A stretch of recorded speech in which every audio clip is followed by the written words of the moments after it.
Levin, and this is Life, Liberty, and Levin Saturday. We have a power-packed guest list here. Representative Mike Johnson, Speaker of the House, followed by Lara Trump, RNC co-chair, former senior advisor to President Trump. But before we get to our great guests, we've explained on this program that Joe Biden is a pathological liar.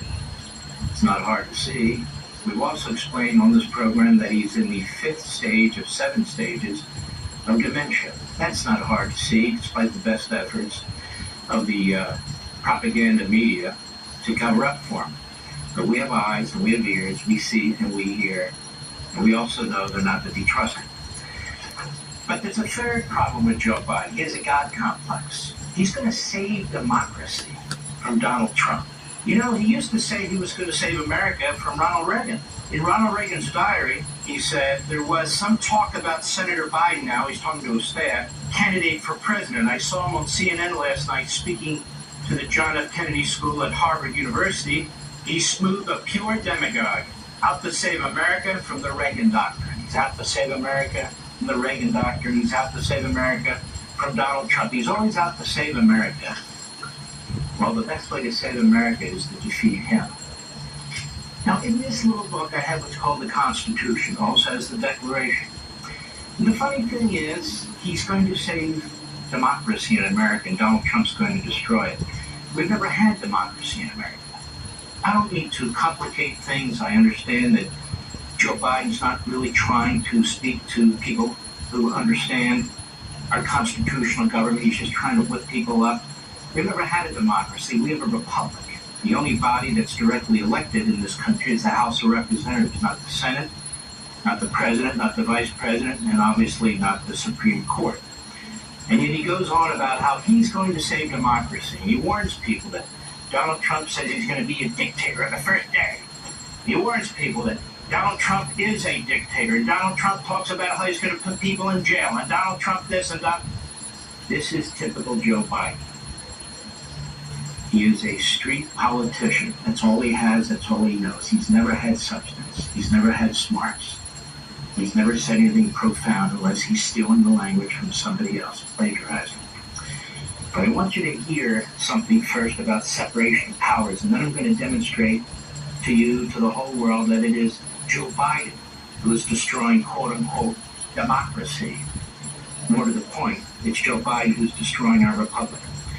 Take a listen to the late, great Antonin Scalia, just a couple minutes, so we can set the foundation for where I'm going. I think it's even a little more fundamental than the one that Stephen has just put forward.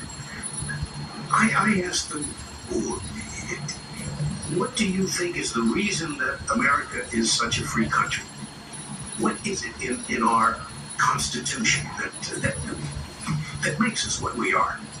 And I guarantee you that the response I will get, and you will get this from almost any American, including the woman that he was talking to at the supermarket, the answer would be freedom of speech, freedom of the press, no unreasonable searches and seizures, no quartering of troops, and all those marvelous provisions of the Bill of Rights.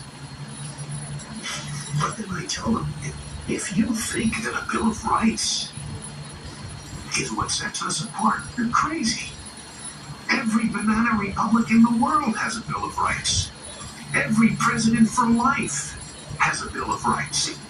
The Bill of Rights of the former evil empire, the Union of Soviet Socialist Republics, was much better than ours. I mean it literally. It was much better. We guarantee freedom of speech and of the press, big deal. They guarantee freedom of speech, of the press, of street demonstrations and protests, and anyone who is caught trying to suppress criticism of the government will be called to account. Whoa, that is wonderful stuff. Of course, just words on paper. What our framers would have called a parchment guarantee. And the reason is that the real constitution of the Soviet Union, you think of the word constitution, it doesn't mean a bill, it means structure. Say a person has a sound constitution, has a sound structure. The real constitution of the Soviet Union, which is what our framers debated that whole summer in Philadelphia in 1787. They didn't talk about the Bill of Rights. That was an afterthought, wasn't it? That constitution of the Soviet Union did not prevent the centralization of power. in one person or in one party. And when that happens, the game is over. The Bill of Rights is just what our framers would call a parchment guarantee.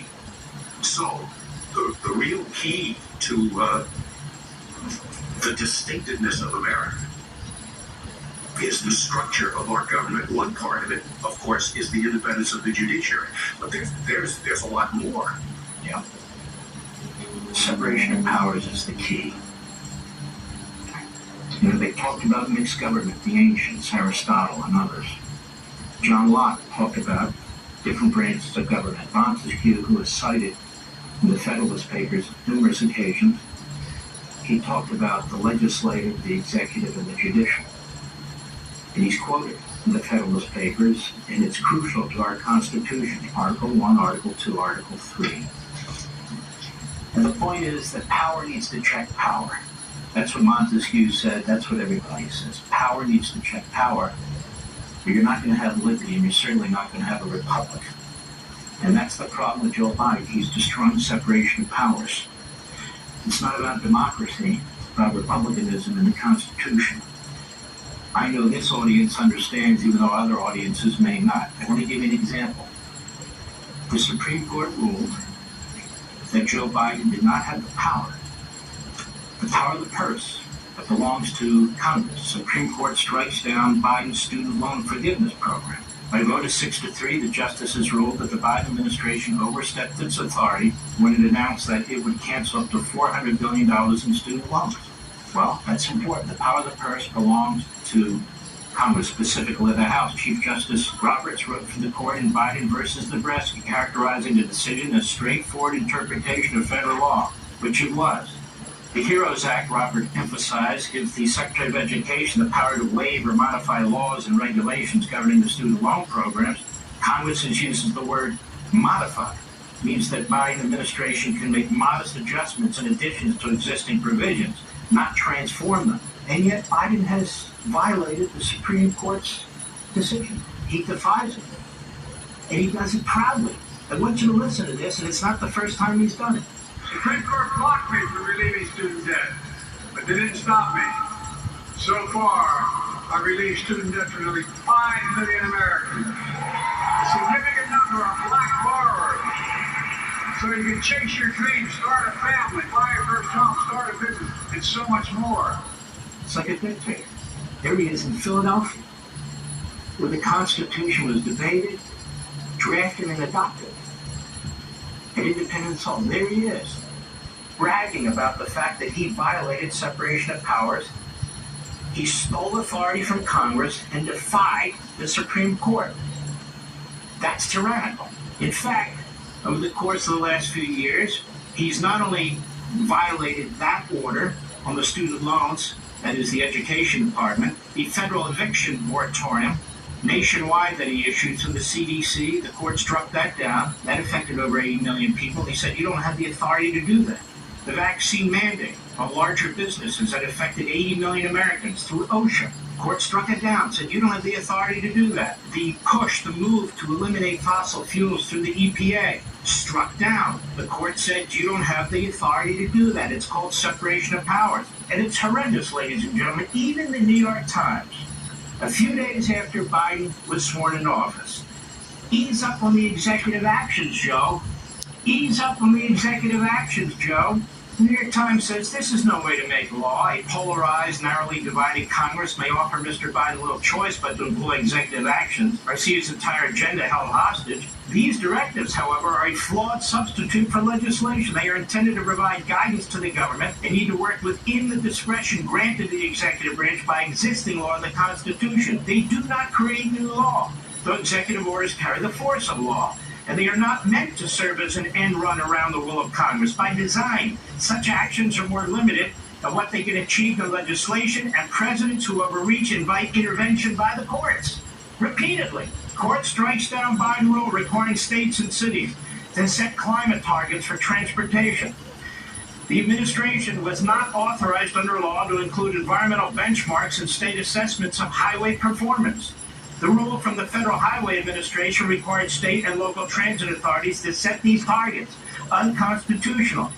Biden's dangerous Title IX rewrite struck down. Several federal courts have now stricken this, where he's taken the provision that is supposed to protect women in women's sports and has turned it into a transgender provision. The court's opinion, in this case in Texas, authored by federal district judge Reed O'Connor, held that the Biden administration abandoned proper procedure by attempting to functionally rewrite Title IX of the Civil Rights Act in a way that shockingly transformed, I quote the judge, American education usurps a major question from Congress. The EPA regulations that I talked about earlier, as the Heritage Foundation points out, no agency has come closer to claiming virtually totalitarian powers to reshape American society than the EPA. The EPA estimates that under its new rule, nearly 70% of all new cars and trucks produced in America will be fully electric by 2032. They just did this the other week. The Supreme Court recently struck down a similar attempt by the EPA to regulate power plants under the Clean Air Act in West Virginia versus EPA. Lawlessness. Lawlessness. 3 laws the Biden voter registration order could break. Biden's executive order, which he signed when he came into office, spurring on all government approach to registering voters, raised questions about whether the effort squares with a law prohibiting federal activity on federal property. The Hatch Act, since 1939, prevents what Biden is doing. He's using the bureaucracy to register Democrats. Here we have a left-wing group that's very proud of Biden. Biden has taken nearly 300 executive actions on immigration in his first year, outpacing Trump. Trump took about 80 executive actions in his first year. Biden 300 executive actions, about 100 of them dealing with immigration for the purpose of destroying 50 years of immigration law. 50 years of immigration law. This from the Hill. No, Biden cannot let dreamers join Obamacare. He signed off on this the other week. There's just one little tinsy-wincy problem with President Biden's announcement, writes Merrill Matthews, that he will let dreamers join the Affordable Care Act or Obamacare or Medicaid. It's illegal. I know what you're thinking. When has an action being illegal ever stopped Biden? And you're right. It usually doesn't. But while illegality won't stop him, the U.S. Supreme Court almost certainly will. And it has repeatedly. And in one case, he's defied it. What else did he do just recently? National Review, Biden's lawless mass amnesty. Introducing his latest immigration relief policy at the White House yesterday, Biden told the assembled crowd that the changes he was making had been considered by Congress and had passed. Then correcting himself, he conceded. It wasn't true. Rather, he admitted he was announcing yet another executive order. His argument seems to be, if Congress doesn't act, I will. That's not how separation of powers works. Biden administration likely violated First Amendment with social media censorship. We have a federal district judge who has said that. We have a federal appellate judge that has said that. It's now before the Supreme Court. The Fifth Circuit U.S. Court of Appeals ruling says the White House likely, quote, coerced the platforms to make their moderation decisions by way of intimidating messages and threats of adverse consequences. And he goes on. Does that sound like a man who supports democracy? Remember this memo from the Biden administration threatening parents at school board meetings? This is from Garland. I am directing the FBI, working with the U.S. attorneys, to convene meetings with federal, state, local, tribal, and territorial leaders in each federal judicial district within 30 days of the issuance of this memorandum. And these meetings will facilitate the discussion of strategies for shutting parents up. And let us not forget about Mr. Democracy and actual democracy, okay? Joe Biden didn't just compromise with segregationists, he fought for their cause in schools. In a 1975 Senate hearing, the legendary civil rights lawyer Jack Greenberg had something to say to a freshman Senator Joe Biden. He was the longtime director of the NAACP Legal Defense Fund. He took Biden to task for sponsoring a bill that would limit the power of courts to order school desegregation with busing. Biden fought it, and in fact, here are the letters. He worked closely with James Eastland, who had a big plantation in Mississippi, who believed blacks were inferior, and Joe Biden worked with him not just when he came into the Senate, for years. This is 1977, where he writes, I plan to introduce the attached bill, and he seeks Eastland's support. Here he is, June 30, 1977. I want you to know that I very much appreciate your help during this week's committee meeting in attempting to bring the anti-busing legislation to the vote. And he goes on. Here we have July 13, 1977, to Eastland. This is to thank you again for your efforts to support my bill to limit court-ordered busing and so forth.